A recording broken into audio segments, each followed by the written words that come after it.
Assalamualaikum warahmatullahi wabarakatuh. Bismillah, alhamdulillah, wassalatu wassalamu ala rasulillah wa ala alihi wa mawalah, la hawla wa la quwwata illa billah, amma ba'du. Para hadirin yang dimuliakan oleh Allah, kita lanjutkan kembali pengajian tafsir kita. Pada kali ini kita akan membahas sedikit permulaan tentang surat Al-Muzammil.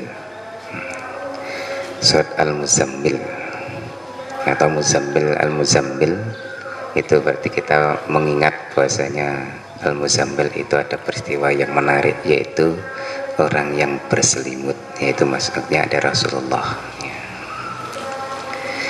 Ayat itu dimulai dengan A'udzubillahi minasyaitonirrajim. Bismillahirrahmanirrahim. Ya ayyuhal muzammil qumil laila illa qalila nisfahu aw inqus minhu qalila aw zid alaihi warattilil qur'ana tartila. Sadaqallahul adzim. Ayat ini diawali dengan kalimat yang menarik, ya ayyuhal muzammil. Dalam sebuah riwayat, Al-Muzammil dipanggil demikian ada satu peristiwa bahwasanya waktu itu para orang kafir Quraisy. Nah, sebelum saya ceritakan, surat ini termasuk surat Makkiyah karena diturunkan sebelum Nabi hijrah. Ketika itu ada di Makkah. Peristiwa di mana para kafir Quraisy ini berkumpul di satu tempat, di majelis musyawarah masyarakat, ya. Kemudian kafir Quraisy ini punya tujuan yang tidak baik kepada Rasulullah. Supaya apa? Supaya ajaran Rasulullah itu dijauhi oleh masyarakat. Masyarakat tidak mendekat kepada Rasulullah. Masyarakat menjauhi Rasulullah dan membenci Rasulullah sehingga tidak mengikuti ajaran Rasulullah. Ya, tidak tahu informasi-informasi tentang langit, tentang ketuhanan dari Rasulullah. Ya, itu awalnya begitu. Terus bagaimana caranya? Kalau itu dihasut saja Rasulullah ini, Muhammad kita hasut, bagaimana caranya? Beri julukan yang jelek. Julukan apa yang pas untuk Muhammad supaya masyarakat tidak mau dengan Nabi Muhammad, supaya menjauhi Nabi Muhammad? Oh, katakan pada masyarakat bahwasanya Nabi Muhammad itu seorang dukun. Dukun, iya. Waktu itu dukun dianggap jelek, ditakuti, sehingga masyarakat tidak mau. Namun para kafir Quraisy yang lain mengatakan, oh enggak, dia bukan dukun, sulit dipercaya. Kenapa? Kalau dia katakan dukun, masyarakat tidak akan percaya kalau dia dukun, karena dia bukan dukun. Muhammad bukan dukun. Kalau gitu apa? Gini aja, kita informasikan pada masyarakat bahwasanya Muhammad telah gila. Gila, sulit. Kenapa? Lah Muhammad itu orang cerdas, orangnya itu waras dan cerdas, berakal sehat. Kalau dikatakan gila, orang akan mengatakan yang gila itu siapa? Justru kalau kita mengatakan Muhammad gila, nanti kita dibilang gila nanti. Padahal Muhammad tidak gila, dia orangnya cerdas, orangnya baik, sopan dan seterusnya. Akhirnya buat julukan lagi. Kalau gitu gimana? Gini aja, Muhammad itu si tukang sihir. Kalau tukang sihir pasti dibenci, karena masyarakat Arab tidak suka dengan tukang sihir. Ya. Ditolak lagi, lah Muhammad itu nggak bisa sihir, dia bukan tukang sihir. dan seterusnya. Pokoknya orang kafir Quraisy waktu itu bagaimana menjatuhkan Muhammad di muka masyarakat. Tapi Nabi mendengar cerita itu, kemudian beliau itu agak gemetar, takut, akhirnya berselimut. Nah, setelah itu barulah turunlah ayat ini, ya ayyuhal muzammil, wahai orang yang sedang berselimut. Selimutnya selimut ada bulunya, berarti selimut bludru. Itu dalam beberapa riwayat dikatakan seperti itu. Ya ayyuhal muzammil, wahai orang yang berselimut atau orang yang sedang memakai selimut. Nah, kalau kita lihat ya ayyuhal muzammil ini merupakan bacaan sebagian besar ulama ahlul qiraah, yaitu bitasdidiz za wal mim. Muzammil, za dan mimnya ditasdid. Ya ayyuhal muzammil. Nah, ini bacaan jumhur ulama ahlul qiraah ya. Beda lagi dengan Ubay bin Ka'ab dan juga Imam Abu Aliyah, itu membacanya tidak ya ayyuhal muzammil, tapi ya ayyuhal mutazammil. Itu dua ulama tersebut mengatakan tidak muzammil tapi mutazammil bidhari ta, dengan membunyikan tak yang sangat jelas, ya ayyuhal mutazammil alal asli. Jadi pada asalnya memang mutazammil yang artinya juga sama, maknanya sama, yaitu orang yang sedang berselimut. Qumil laila illa qalila, bangunlah, tegakkanlah sholat. Qumil laila illa qalila, kecuali sedikit. Nah, kita ceritakan pada saat itu Rasulullah dan para sahabat sering sholat malam dan sangat tekun sekali sholat malam ya. Sholat malam tekun, bahkan separuh malam itu dipakai untuk sholat setiap malam ya. Akhirnya apa? Takut ini diwajibkan dan itu memberatkan sekali. Nah, sehingga ada keringanan, illa qalilan nisfah atau separuh. Nisfahu, separuh malam. Awingkus minhu qalila, atau sedikit kurang dari separuh. Auzid alaihi, atau ditambah sedikit dari separuh. Warattilil Qur'ana tartila, dan kemudian bacalah Quran dengan cara tartil. Nah, di situ ada satu lagi bacaan, awingkus minhu qalilan. Nah, yang di dalam Quran kita kan dibaca awingkus minhu qalilan ya. Itu bacaan Imam Asim dan Imam Hamzah Al-Kufi. Jadi Imam Asim Al-Kufi, Kufah itu di Irak sana, dan Imam Hamzah Al-Kufi sama-sama orang Kufah, sama-sama ulama ahlul qiraah dari Irak gitu ya. Nah, yang sampai ke kita juga awingkus minhu qalila, melalui siapa? Imam Hafiz. Jadi Imam Hafiz itu muridnya Imam Asim Al-Kufi. Jadi Imam Hafiz berguru pada Imam Asim ya. Juga pernah memang berguru pada Imam Abu Amr ya, Al-Basri, dia di Basrah. Basrah juga Irak, tapi cuma sebentar. Jadi riwayat baca dari Imam Asim itu sampai kepada kita, awingkus minhu qalila gitu ya. Nah, sedangkan yang lain membacanya tidak begitu, awingkus minhu qalila. Jadi ya ayyuhal muzammil qumil laila illa qalilan nisfahu awungkus minhu qalila. Ini bacaan yang lain ya. Kalau Imam Asim dan Imam Hamzah, yang Imam Asim diriwayatkan Imam Hafiz sampai kepada kita, awingkus minhu qalila awzid alaihi warattilil Qur'ana tartila. Begitu ya. Baik. Kemudian Yang pertama, kita membahas tentang tartil ya. Warattilil Qur'ana tartila. Tartil itu apa? Bacaan yang bagaimana? Kok bacalah Al-Quran dengan cara tartil ya. Kalau di dalam bacaan atau ya sembahyang pada umumnya itu kita bisa membaca tidak bacaan yang pelan-pelan ya. Mungkin kalau redaksi saya tidak pelan-pelan, tapi tidak tergesa-gesa ya. Itu lebih pas. Tartil berarti tidak tergesa-gesa ya. Bacanya tenang, dibaca tenang. Supaya apa?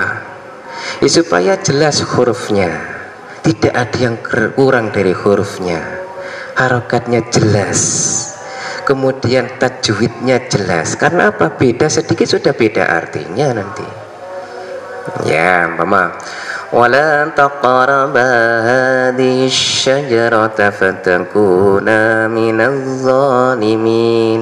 Itu kalau baknya dipanjang baca pendek, wala taqraba hadhihi syajarah, itu sudah beda nanti maknanya. Jadi kalau yang pertama tadi, janganlah kalau kalian berdua wahai Adam dan Hawa mendekati hadhihi syajarah. Nah, gitu ya. Kita tidak menafsirkan tentang syajarah. Nanti kalau bicara tentang syajarah nanti banyak penafsiran panjang nanti ya. Itu. Tapi kalau wala taqraba hadhihi syajarah, janganlah engkau dekati wahai Adam hadhihi syajarah, yang iki syajarah. Beda nanti maknanya. Dan nanti makna syajarah nanti bisa berbeda lagi karena perbedaan bacaan yang depan tadi. Nah, beda kan? Ya. Jadi perbedaan bacaan beda juga arti nantinya, beda makna dan maksud serta tujuan. Nah, ini juga tidak boleh. Makanya bacanya dengan jelas hurufnya, tajwidnya, panjang pendeknya itu juga harus jelas. Nah, kemudian dimungkinkan atau supaya memungkinkan orang lain yang mendengarnya itu bisa mendengar dengan sempurna. Kalau orang lain bisa mendengar dengan sempurna itu enak. Oh, ini bacaannya bisa diikuti, bisa mendengar, bisa mengikuti dengan hatinya. Nah, gitu ya. Makanya kalau orang sholat imam itu imam bacanya harus jelas, bacaannya harus bagus. Makanya kriteria imam diantaranya adalah Qur'annya yang paling bagus, supaya bacaannya baik, benar, bisa didengar dengan baik oleh makmumnya. Diantaranya itu. Nah, ini bacaannya harus benar ya.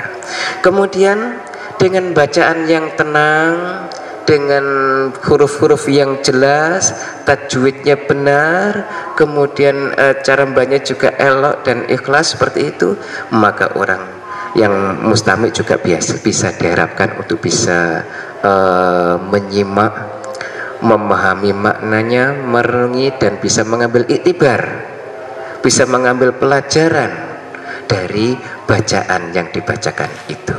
Nah, ini penting semacam ini ya. Bahkan kalau kita sholat, kembali pada judulnya tentang sholat, imam membaca Fatihah. Saya pernah menangis itu, menitikkan air mata ketika imam itu di Surabaya, ini peristiwanya.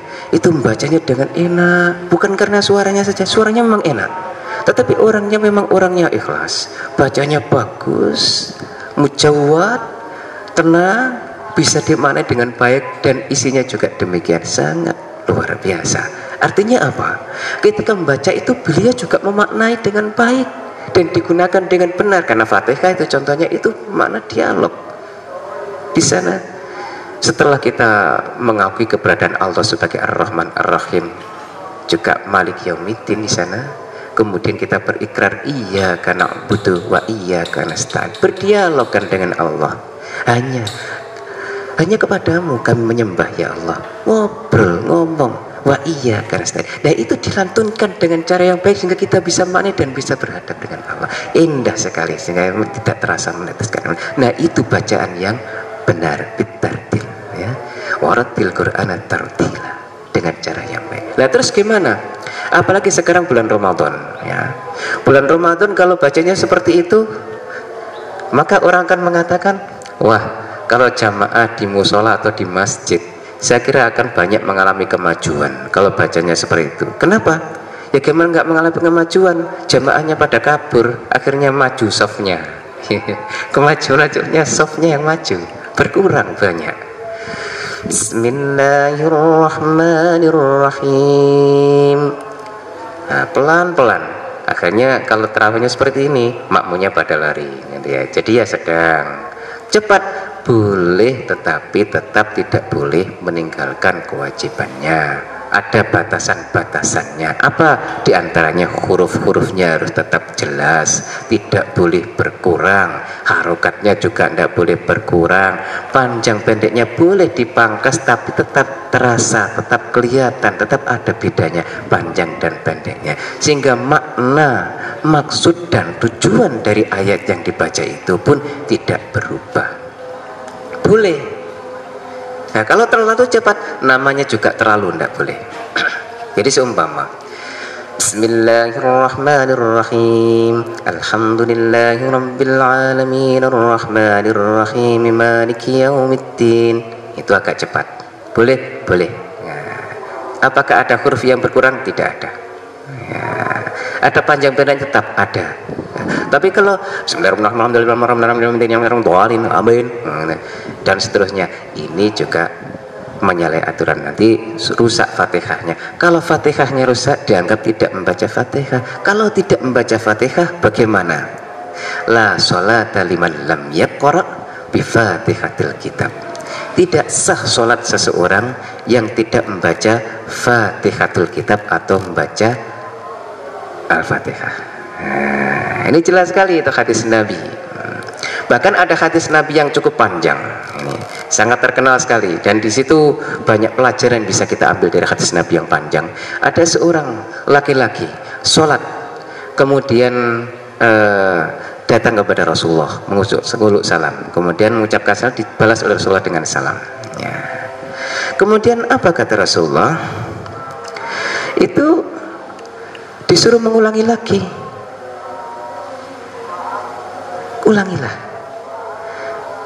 Ulangilah salatnya, irji fasalli fa innaka lam tusalli.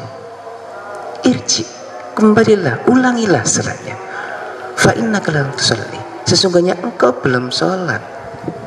Kemudian sholat lagi orang itu. Kemudian datang lagi pada Rasulullah setelah sholat, irji fasalli, kembalilah dan sholatlah, fa innaka lam tusalli, sesungguhnya engkau belum melaksanakan sholat. Kemudian sholat lagi orang itu sampai 3 kali. Kemudian datang kepada Rasulullah. Nah, setelah datang kepada Rasulullah, kemudian Rasulullah bersabda, idza kumta ila sholati fa asbihil wudu'a summa istaqbilil qiblata fakabbir summa qra ma tayassara ma'aka minal Qur'an. Apabila engkau hendak melaksanakan sholat, hendaklah engkau mengambil wudhu, summa istaqbilil qiblata fakabbir, kemudian menghadaplah ke arah kiblat, yaitu ke arah Ka'bah, fakabbir, kemudian bertakbirlah, summa qra ma tayassara ma'aka minal Qur'an, kemudian bacalah ma tayassara ma'aka minal Qur'an, yang ringan dari bacaan Al-Quran yang engkau kuasai. Ya. Kalau toh belum bisa baca surat Al-Fatihah, belum bisanya hanya surat Al-Ikhlas, karena baru belajar Al-Quran, baru belajar Islam, ya baca surat Al-Ikhlas, tidak apa-apa tanpa Al-Fatihah. Kenapa? Karena belum bisa. Tapi kalau sudah bisa baca Al-Fatihah, maka bacalah Al-Fatihah. Ya. Ini jadi Fatihah harus dibaca. Kalau baca Bismillahirrahmanirrahim, amin, ya apa tadi itu, orang dirinya saja tidak bisa membaca, tidak bisa mendengar dengan baik, tidak bisa mencerna, tidak bisa menghayati dengan baik, apalagi orang lain, makmum lain di belakang, tidak bisa. Ya. Apalagi kalau orang itu bermadzhab Hanafi. Dalam madzhab Hanafi, kalau imam membaca Fatihah, makmum cukup mendengarkan, tapi harus sempurna, mulai basmalah sampai waladhdallin, amin. Setelah itu tidak usah baca Fatihah, tidak apa-apa makmumnya. Ini madzhab Hanafi loh ya. Nah, ini itu tidak apa-apa, tapi harus sempurna. Makanya itu harus betul-betul jelas dan sempurna. Hadis ini cukup panjang. Kemudian dilanjutkan ketika rukuk bagaimana, sumaka hatta tatma'inna raki'an, kemudian rukuklah sampai betul-betul tumakninah dalam rukuknya. Summarfa hatta ta'tadila qa'iman, kemudian bangkitlah dari rukuk sehingga betul-betul tegak berdiri ketika i'tidal. Summasjud hatta tatma'inna sajidan, kemudian sujudlah sampai betul-betul tumakninah dalam keadaan sujud. Summarfa hatta tatma'inna jalisan, kemudian angkatlah pada kepala dan abdannya sehingga betul-betul dalam keadaan tumakninah ketika duduk, dan seterusnya sampai akhir hadis. Artinya apa? Sholat itu harus tumakninah.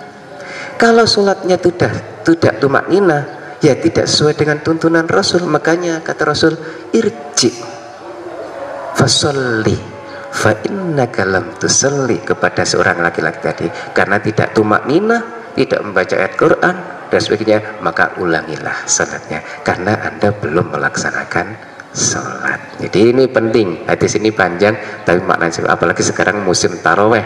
Musim taraweh kalau bulan Ramadan, maka tarawehnya hendaklah yang baik tumakninah, ya minimal baca tasbih secara sempurna 1 kali minimal, itu sudah dianggap tumakninah. Tapi dalam keadaan tenang, bukan dalam keadaan bergerak. Kadang-kadang kita masih bergerak, Allahu Akbar, Allahu Akbar, Allahu Akbar.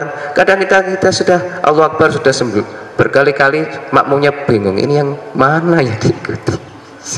Ini ya, ini koreksi untuk diri kita sendiri dan sholat kita bersamanya ya. Jadi itu perlu kita pelajari. Itu tartil ya, makna tartil. Sehingga nanti kalau tartil dengan bacaan yang tenang, orang yang mendengarkan akan bisa mengikuti bacaannya, mengikuti maknanya, meresapi, dan juga bisa menghadap Allah Subhanahu wa ta'ala ketika sholat dengan tenang. Baik, kemudian yang berikutnya apakah sholat tahajud, sholat malam itu wajib bagi kita? Kalau bagi kita tetap itu sunnah ya, sunnah hukumnya. Tetapi kalau bagi Rasul beda. Kalau bagi Rasul jelas dikatakan itu sesuatu keharusan yang harus dilaksanakan, sholat sunat yang harus selalu dilaksanakan, sehingga dikatakan fardu bagi Rasul, tapi bukan sholat fardu ya. Artinya apa? Sholat sunat yang harus tetap dilaksanakan oleh Rasulullah itu sholat tahajud ya, dan juga sholat duha ya. Dalam riwayatnya begitu. Kenapa? Dikatakan di sana, wa minal laili fatahajjat bihi nafilatan laka asa ayyab'asaka rabbuka maqaman mahmuda. Wa minal laili fatahajjat bihi nafilatan lak. Jadi kalau waktu malam tiba, maka Rasulullah disuruh tahajud, fatahajjat bihi nafilatan laka. Kalau nafilatan lak, nafilah itu kan salat sunnah. Kalau kita maknai salat sunnah, tetapi nafilah di sini jatuhnya ba'dal amri, setelah perintah bitahajudi, setelah perintah tahajud ya. Al-amru al-aslu fil amri lil wujub, pada dasarnya perintah menunjukkan wajib ya. Tetapi ini ada kesan nafilah, tetapi itu khossatan Rasulullah, khusus untuk Rasulullah. Makanya di situ dikatakan min khosoisir Rasul, yaitu diwajibkannya sholat tahajud ya. Tapi bukan berhukum wajib seperti sholat wajib duhur asar maghrib, tidak sama. Sholat sunat yang harus dilaksanakan oleh Rasul secara kontinu, sehingga hukumnya wajib bagi Rasul tapi sunnah bagi kita ya. Kenapa kok malam? Malam itu waktu yang khusus. Kenapa? Inna syi'atal laili ya asyaddu wa awwaq wa mukila. Karena pada waktu malam itu, sholat malam itu merupakan yang sangat dan menempa hati, menempa jiwa. Kata mufasir begitu ya. Sedangkan bacaan akan betul-betul terkesan, berkesan banget dan menancap, betul-betul kita hayati bacaan itu. Kenapa? Waktu yang kosong, waktu yang sunyi, waktu yang sepi. Nah itu kita manfaatkan betul-betul untuk menghadap Allah, sehingga dianjurkan untuk sholat tahajud. Makanya dikatakan kalau gitu kita laksanakan secara kontinu, insya Allah Allah akan mengangkat derajat kita. Berikutnya yang menarik adalah, apakah boleh membaca Al-Quran dengan cara dilakukan atau diperbaiki bacaannya dengan suara yang bagus? Nah, ini pertanyaan. Kalau kita sudah bicara tentang hal itu, maka ada dua pendapat yang mengemuka. Yang pertama adalah pendapatnya Imam Malik dan Imam Ahmad bin Hanbal. Imam Malik dan Imam Ahmad bin Hanbal mengatakan bahwasanya dimakruhkan membaca Al-Quran bitagoni dengan cara dilakukan. Ya, bitagoni tidak boleh atau dimakruhkan. Kenapa? Paling tidak itu mengacu pada bacaan-bacaan orang-orang Arab, khususnya orang-orang Makkah, orang-orang Madinah, termasuk Anas bin Malik. Anas bin Malik ini ayahnya Imam Malik bin Anas, ya. Anas bin Malik sahabatnya. Kemudian Sa'id bin Musayyab. Kalau Sa'id bin Musayyab itu tabi'in besar, hidup pada masa Rasul tapi tidak pernah bertemu Rasulullah. Jadi masuk Islamnya melalui para sahabat, tapi seorang yang adil, ahli hadisnya, itu Sa'id bin Musayyab. Ini membacanya biasa. Bismillahirrahmanirrahim. Alhamdulillahirabbil alamin. Ar-Rahmanir-Rahim. Itu. Bismillahirrahmanirrahim. Itu seperti saja. Alhamdulillahirabbil alamin. Ar-Rahmanir-Rahim. Biasa. Kemudian yang kedua adalah mazhabnya Imam Abu Hanifah dan Imam Asy-Syafi'i. Ya, Imam Abu Hanifah atau yang kita kenal dengan Imam Hanafi dan juga Imam Asy-Syafi'i. Ya. Itu boleh membaca Al-Quran bitagoni dengan cara dilakukan atau diindahkan bacaan dan suaranya. Boleh. Ya. Ini justru berpedoman pada Sayyidina Umar bin Khattab, Ibnu Abbas, Imam Ibnu Abbas perawi hadis, Imam Ibnu Mas'ud atau Abdullah bin Mas'ud, kemudian Imam Abdurrahman bin Al-Aswad bin Zaid, ya. Kemudian banyak juga para mufassir termasuk At-Tabari, Ibnu Arabi dan seterusnya. Itu membolehkan membaca dengan bitagoni, dengan dilakukan. Ya, ini membolehkan. Kita lihat kenapa kok satunya membolehkan dan satunya tidak membolehkan dengan dilakukan. Ya. Pendapat yang pertama yang diikuti oleh yang pendapatnya Imam Ahmad bin Hanbal dan Imam Malik bin Anas itu mengatakan bahwasanya membaca Al-Quran itu seharusnya dengan lahjah Arab, dengan dialektika Arab dan seterusnya. Ya. Kenapa? Karena itu juga Al-Quran berbahasa Arab, diturunkan di Arab demikian. Ya. Kedua, ketika ditanya tentang itu, tentang bacaan apakah boleh bitagoni, beliau mengatakan kalau Al-Quran dibaca dengan dilakukan itu sangat mengkhawatirkan, membahayakan. Kenapa demikian? Di sana akan ada tambahan-tambahan huruf yang tidak diinginkan. Tambahan huruf kalau masuk dalam bacaan Al-Quran akan merusak Al-Quran itu sendiri. Bacaan Al-Quran itu akan rusak. Ya, karena ada tambahan-tambahan huruf yang masuk yang mestinya tidak boleh masuk. Ini menurut Imam Malik bin Anas. Pernah suatu ketika ditanya tentang hal ini, tentang hal bacaan Al-Quran yang dilakukan. Imam Malik bin Anas mengatakan, oh, itu tidak mengagumkan bagi saya, tidak membuat hatiku menjadi takjub. Walaupun suaranya enak, walaupun bacaannya bagus, enak, tapi tidak mengagumkan, tidak menakjubkan hatiku. Kenapa? Karena itu ya tidak boleh, dan membaca dengan itu termasuk bid'ah.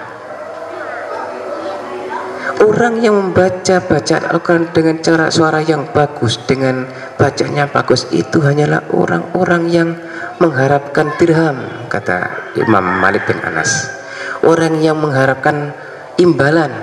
Kalau suaranya bagus akan dapat imbalan. Oh, baca lagi tak kasih uang, baca lagi tak kasih uang, dapat saweran, kayak begitu ya. Imam Ahmad bin Hanbal juga pernah ditanya tentang bacaan Al-Quran Bitagoni. Apa kata Imam Ahmad bin Hanbal? Beliau mengatakan, tidak menggawokkan, tidak menakjubkan hatiku. Hatiku tidak takjub oleh bacaan Al-Quran yang dengan suara yang bagus. Lantas beliau mengatakan itu wal qira'atu biha bid'atun la tasma'. Bacaan dengan tagonni itu termasuk bid'ah, jangan didengar, kata Imam Ahmad bin Hanbal. Maka bacaannya benar ya bagaimana? Dibaca biasa. Bismillahirrahmanirrahim. Alhamdulillahirabbil alamin, dan seterusnya demikian. Itu kata Imam Ahmad bin Hanbal. Lebih lanjut dikatakan juga bahwasanya bacaan yang demikian ditakutkan membuat orang jadi terlena dengan keindahan bacaan, keindahan suaranya, sehingga lupa akan maknanya. Ini menarik juga ini ya, karangan sufi juga masuk di situ ya. Baik, ini yang dipakai oleh para ulama khususnya yang berbasis pada pendapat mazhabnya Imam Malik dan Imam Ahmad bin Hanbal. Pendapat yang kedua yang dikomandani oleh Imam Abu Hanifah dan Imam Asy-Syafi'i. Imam Abu Hanifah dan Imam Asy-Syafi'i mengatakan boleh bitagonni dengan cara dilakukan, diindahkan suara, diperbaiki bacaannya, diindahkan bacaannya, sehingga orang yang membaca pun merasa enak, mengenakkan diri ya. Kemudian orang yang mendengar juga merasa enak mendengarnya dan bisa mengikuti bacaannya. Nah ini paling tidak ada beberapa dasar selain yang didasar kepada para sahabat, pada Sayyidina Umar, Ibnu Abbas dan seterusnya tadi. Juga ada hadis, beberapa hadis mendasarnya. Pertama, hadisnya Imam An-Nasa'i. Imam An-Nasa'i dalam Sunan An-Nasa'i itu ada. Juga Imam Abu Dawud dalam Sunan Abu Dawud, di sana juga ada, dikatakan zainul Qur'ana bi aswatikum. Perbaikilah, indahkanlah Al-Quran dengan suara kamu. Nah, kalau punya suara yang bagus, bacalah Al-Quran dengan suara yang bagus itu, dan indahkanlah dan perbaikilah Al-Qurannya, bacaan Al-Qurannya. Nah, itu akan indah. Kita yang membaca pun akan enjoy, merasa indah. Begitu juga yang mendengarnya. Kemudian hadisnya Imam Muslim, riwayat Imam Muslim dalam Sahih Muslim dikatakan, laisa minna man lam yataghanna bil Quran.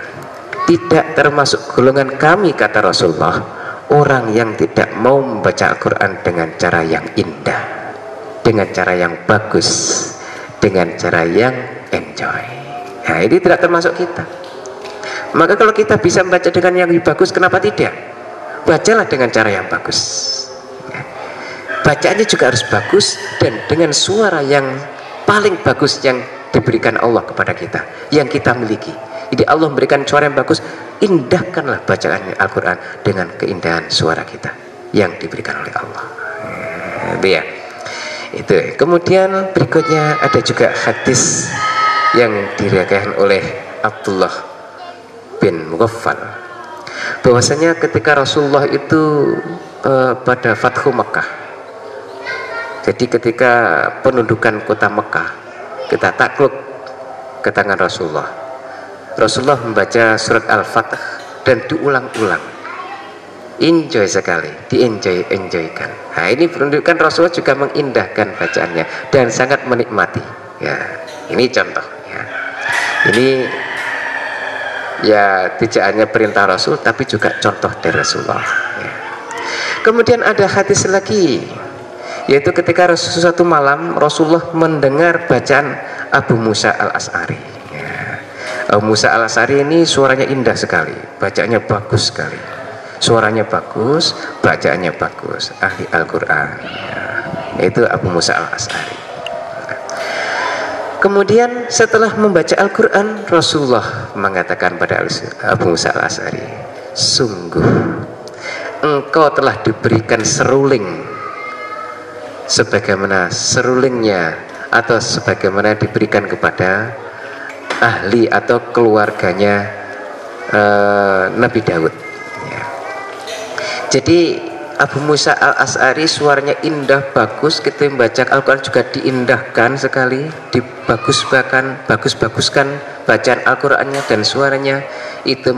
Rasulullah memuji, dan engkau telah diberikan seruling termasuk serulingnya keluarga dari Nabi Daud. Kita tahu Nabi Daud itu suaranya indah sekali, bagus sekali. Kalau Nabi Daud melantunkan ayat-ayat Allah dalam kitab Zabur, maka tidak hanya manusia yang mendengarkan, semut pun kalau mendengarkan pun akan berhenti. Dari ketika berjalan lewat mendengar suara Nabi Daud membaca ayat-ayat Allah, maka semut itu pun akan berhenti. Saking indahnya bacaan dan indahnya kalamullah. Di sini agungnya kalamullah, kita mengagungkan diantaranya dengan cara mengindahkan bacaannya. Ya, itu ya. Jadi ini penting pelajaran bagi kita. Kemudian Umar bin Khattab pernah mengatakan kepada Abu Musa al-Asy'ari yang tadi dipuji oleh Rasulullah, suaranya seperti serulingnya keluarga Daud, Nabi Daud, ya. Itu pernah minta untuk dibacakan Al-Quran. Kemudian Abu Musa al-Asy'ari membacanya, nah, dengan cara melakukan. Kemudian Umar bin Khattab mengatakan, man istata'a ayyataghunna bil Qur'an ana Abi Musa al-Asy'ari falyaf'al. Barang siapa yang mampu membaca Al-Quran seindah bacaan, sebagus bacaan Abu Musa al-Asy'ari, hendaklah dilakukan. Nah, ini sahabat Umar bin Khattab mengatakan semakin kepada Abu Musa al-Asy'ari. Kemudian Abdullah bin Mas'ud, sahabat Abdullah bin Mas'ud atau Ibnu Mas'ud itu mengagumi bacaan Qur'annya Alqamah al-Aswad. Namanya Alqamah itu tidak satu nama Alqamah, ini al-Aswad, orangnya negro gitu ya, orangnya kulitnya hitam, al-Aswad. Alqamah al-Aswad ini suaranya bagus sekali, dia juga suka sekali baca Al-Quran. Ibnu Mas'ud mengatakan, Alqamah, bacalah Al-Quran untukku. Nah, setelah Alqamah membaca Al-Quran, apa kata Ibnu Mas'ud? Zidni al-qira'ah dzalika li abi wa ummi. Tambah lagi bacaan Al-Quran untukku. Sudah selesai dibaca, baca lagi, bacalah untukku, dan khusus ini saya hadiahkan untuk bapak dan ibuku, kata Ibnu Mas'ud. Nah, artinya apa? Membaca Al-Quran itu pitagoni boleh. Bahkan perintah Rasulullah, zainul Qur'an bi aswatikum, indahkan bacaan Al-Quran dengan suara kamu yang indah itu. Kalau suara kita pas-pasan, upayakan tetap yang bagus, jangan dijelek-jelekkan. Boleh ya. Kemudian hadis Nabi yang dari Imam Muslim tadi juga mengatakan, laisa minna lam yataghanna bil Quran, tidak termasuk golongan kami yang tidak mau membaca Al-Quran dengan cara yang bagus, dengan suara yang bagus, dengan bacaannya yang bagus, maka dia tidak termasuk dari golongan kami, begitu kan ya. Nah, untuk itu ini pelajaran bagi kita, maka kita tidak boleh kaku-kaku, kecuali ya kalau ini takut betul. Kalau saya baca Quran dengan suara yang indah, saya takut banget nanti saya itu salah dalam bacanya. Kalau ketakutan seperti itu, apalagi baru belajar membaca Al-Quran, ya sudah, baca dengan cara yang benar, yang baik, dengan tajwid yang benar. Tapi kalau sudah bisa, indahkanlah bacaannya, maka engkau akan suka membaca Al-Quran, enjoy membaca Al-Quran ya. Kalau kita membaca itu enak, kalau kita baca Al-Quran, bacanya enak dengan tajwid dan bisa tahu isinya, penggalan-penggalan kalimatnya tahu, enak sekali, dan itu bisa membawa kita untuk lebih suka, lebih senang untuk membaca Al-Quran. Para kaum muslimin yang saya hormati, saya pernah di Surabaya, sudah lama, sekitar 15 tahun yang lalu, itu ditegur ketika baca Al-Quran. Baca Quran tidak boleh bitagoni, padahal saya membacanya tidak bitagoni. Ya pokoknya saya upayakan baca Quran dengan baik dan benar. Waktu itu habis ngimami taraweh saya. Nah, terus bitagoni gimana? Gak boleh gimana? Saya tanyakan. Gak boleh, karena itu bid'ah dan bisa merusak bacaan Al-Quran. Terus saya contohkan, saya tidak membaca Al-Quran bitagoni, saya baca sesuai dengan tajwidnya. Waktu itu yang saya baca surat Al-Fatihah. Bismillahirrahmanirrahim. Alhamdulillahi rabbil alamin. Ar-Rahmanirrahim. Maliki yaumiddin. Biasa saya membacanya, tidak dilakukan sama sekali. Tuh, itu tetap dilakukan, dibilang. Batasannya apa? Itu tadi masih dilakukan. Kalau orang mendengar masih terasa, wah ini lagu yang enak, berarti masih dilakukan. Terus bagaimana tidak dilakukan? Macam Bismillahirrahmanirrahim. Alhamdulillahirabbil alamin. Ya malah tidak boleh, itu sama dengan juga dilakukan, tapi di lagu yang dijelek-jelekkan. Ya, tidak ada. Kalau Al-Quran dijaja dengan sesuai dengan tajwidnya, itu enggak ada yang jelek, pasti bagus. Walaupun tidak dilakukan, dengan tajwid saja sudah bagus, apalagi dilakukan. Nah, di sini makanya pentingnya membaca Al-Quran bitardil, diatanya dengan lagu tadi itu, dengan baca yang bagus dan lagu yang bagus. Baik, hadirin yang saya hormati, karena waktunya sudah habis, kiranya cukup sampai di sini pengajian online kita kali ini. Mudah-mudahan ada guna dan manfaatnya bagi kita semua. Wallahu muwaffiq ila aqwamit thoriq wal afu minkum. Assalamualaikum warahmatullahi wabarakatuh.